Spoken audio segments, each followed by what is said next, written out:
Imagine a country so safe, its prime minister could walk home from the cinema without bodyguards.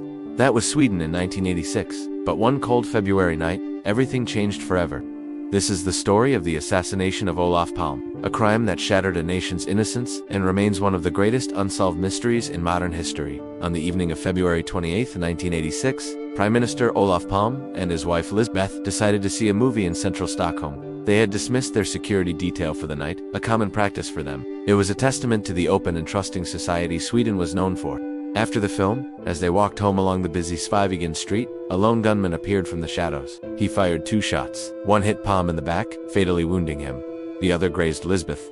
The attacker then vanished into the night, leaving a nation in shock and disbelief. The immediate aftermath was chaos. Sweden, a country that saw itself as a beacon of peace and neutrality, was suddenly confronted with a brutal political assassination. It was unthinkable. The police response was massive, but also heavily criticized. The crime scene wasn't properly secured, crucial evidence was potentially lost, and the initial investigation was riddled with errors.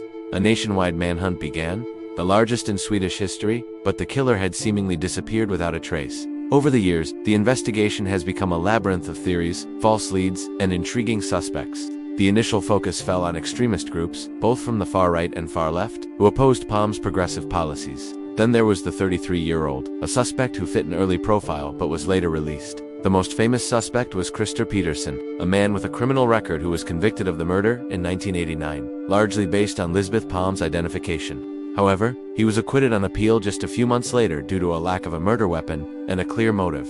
The case against him was circumstantial at best. Other theories have pointed to foreign involvement. From South Africa's apartheid regime, angered by Palme's staunch opposition, to intelligence agencies, and even a rogue police conspiracy, thousands of people have been questioned, and the case file has grown to fill hundreds of meters of shelving. Yet for decades, no definitive answer emerged. The gun was never found.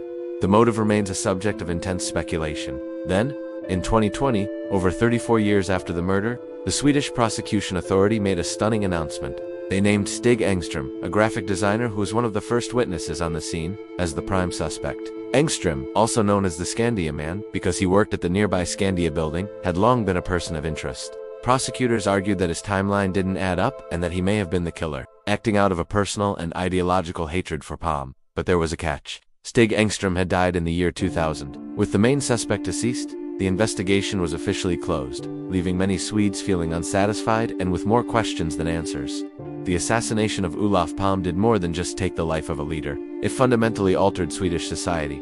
The era of open innocence was over. Security for politicians was dramatically increased. The trust between the people and the state was deeply damaged. The unresolved nature of the crime has left a lasting scar on the national psyche.